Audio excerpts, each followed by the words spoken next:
organisations de défense des droits de l'homme au ministère de la Défense et des anciens combattants pour une séance de travail. Les échanges ont porté sur le respect des règles du droit international humanitaire et des droits de l'homme sur le théâtre des opérations.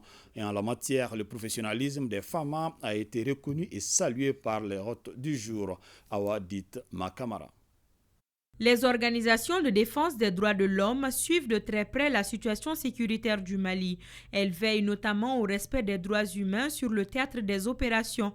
Les responsables des deux structures engagées dans ce sens partagent leur analyse de la situation avec la hiérarchie militaire.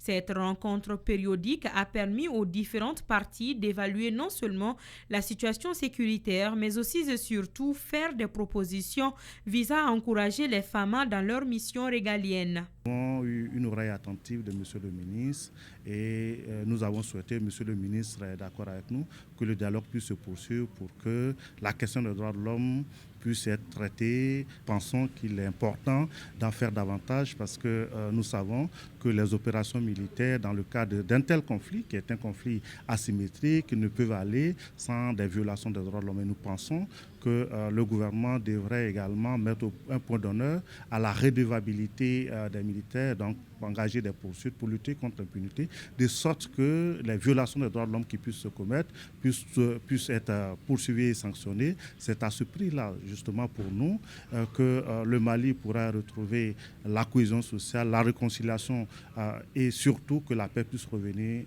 au Mali. Le secrétaire général de la FDH a salué le professionnalisme des femmes sur le théâtre des opérations.